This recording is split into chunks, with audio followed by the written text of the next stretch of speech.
ప్రభునందు ప్రియులారా, మీ అందరికీ ప్రభువైన యేసుక్రీస్తు నామమున శుభములు. సామెత ముత్యాలు అనే కార్యక్రమానికి మరోసారి మిమ్మల్ని అందరినీ ప్రేమతో ఆహ్వానించుచున్నాను. నేటి ధ్యానం కొరకు సామెతల గ్రంథం 22వ అధ్యాయం 1వ వచనాన్ని చదువుకుందాం. గొప్ప ఐశ్వర్యము కంటే మంచి పేరును, వెండి బంగారముల కంటే దయయు కోరదగినవి. A good name is rather to be chosen than great riches. ఎన్నో సంవత్సరాలు పాటుపడి సంపాదించుకున్న మంచి పేరు ఒక తెలివి తక్కువ పనితో ఒక్క క్షణములోనే తుడిచిపెట్టుకుపోతుంది. మంచి పనులు చేస్తూ తెలివైన విద్యార్థిగా అందరి మన్నలను పొందిన ఒక కళాశాల విద్యార్థి ఉన్నాడు. అతడు ఒకరోజు తన స్నేహితుడుండే హాస్టల్లోనికి వెళ్ళాడు. కాసేపు వాళ్ళిద్దరూ సరదాగా కబుర్లు చెప్పుకున్నారు. అందరి చేత మంచి పేరు తెచ్చుకున్న ఈ మంచి విద్యార్థి చిలిపితనంతో అగ్గిపులను గీసి చెత్తకుండిలో వేశాడు. తద్వారా రాజుకున్న ఆ నిప్పు ఆ విద్యార్థుల వసతి గృహంలో సగభాగాన్ని దగ్ధం చేసింది.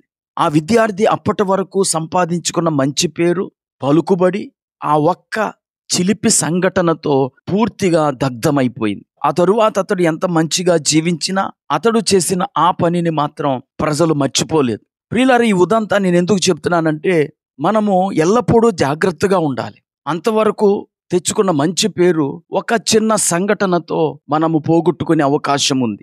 ఆదిమ సంఘములో జరిగిన ఒక ముఖ్యమైన సంఘటనను అపోస్తుల కార్యముల గ్రంథం 5వ అధ్యాయం వివరించింది. ఆ దినాల్లో పరిచర్య కొరకు ప్రజలు తమ ఆస్తులను అమ్మి దాని వెల తెచ్చి అపోస్తులుల పాదముల యొద్ద పెడుతూ ఉన్నారు. బర్నబా కూడా తన భూమిని అమ్మి ఆ వెలను అపోస్తులుల పాదముల దగ్గర పెట్టాడు. ఇలా అందరూ చేస్తుంటే అననీయ సప్పేరాలు కూడా వారి యొక్క భూమిని అమ్మి దేవుడికి ఇవ్వాలనుకున్నారు. కానీ తాము అమ్మిన ఆ భూమి వెలలో కొంత దాచుకొని మిగిలిన కొంత అపోస్తులుల పాదముల దగ్గర పెట్టారు. పేతురు అననీయాని అడిగాడు. అప్పుడు పేతురు, అననీయా, నీ భూమి వెలలో కొంత దాచుకొని పరిశుద్ధాత్మను మోసపుచ్చుటకు సాతాను ఎందుకు నీ హృదయమును ప్రేరేపించెను? అది నీ యొద్ద ఉన్నప్పుడు నీదే కదా. అమ్మిన పిమ్మట అది నీ వశమై ఉండలేదా? ఎందుకు ఈ సంగతి నీ హృదయములో ఉద్దేశించుకున్నావు? నీవు మనుషులతో కాదు, దేవునితోనే అబద్ధమాడితివని అననీయాతో చెప్పాడు. అననీయ ఈ మాట వింటూ ఉండగానే ప్రాణమును వదిలేశాడు. కాసేపటికి వచ్చిన అననీయ భార్య అయిన సప్పేరాతో, ప్రభు ఆత్మను శోధించుటకు మీరెందుకు ఏకీభవించితిరి అని ప్రశ్నించాడు. వెంటనే ఆమె అతని పాదముల యొద్ద పడి ప్రాణం వదిలేసింది. ప్రియులారా, ఒక్క అబద్ధము వారి జీవితాలను నాశనం చేసింది.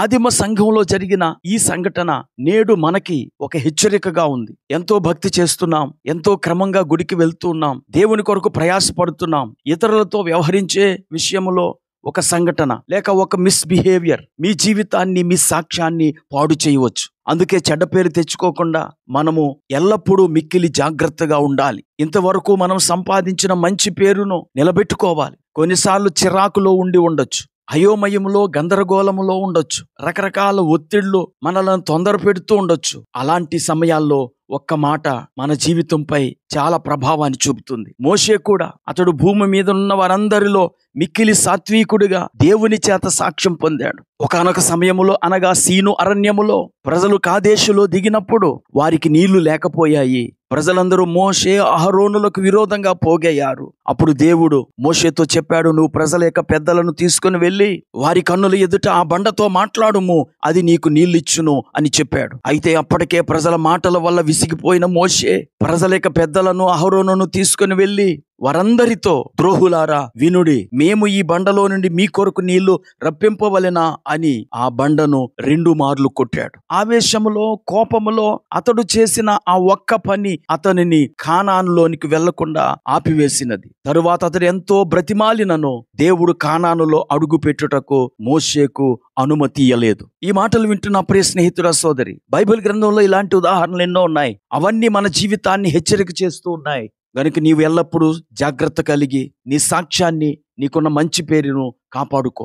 ప్రార్థన చేసుకుందాం. కృపా కనికరం కలిగిన మా తండ్రి, నీకు వందనాలు. ఈరోజు అనేక మంది తమ తొందరపాటు మాటల వల్ల, చెడు విషయాలను ప్రచారం చేయటం ద్వారా, ఆవేశంతో చేసిన ఒక పని ద్వారా వారి సాక్ష్యాన్ని పోగొట్టుకుంటున్నారు. ఈ మాటలు వింటున్న మా వీక్షకులు ఎవరు అలా ఉండకుండా సంయమనంతో వ్యవహరించి తమ సాక్ష్యాన్ని, తమకున్న మంచి పేరును కాపాడుకునే కృప దయచేయమని యేసుక్రీస్తు నామమున ప్రార్థించి వేడుకుంటున్నాము.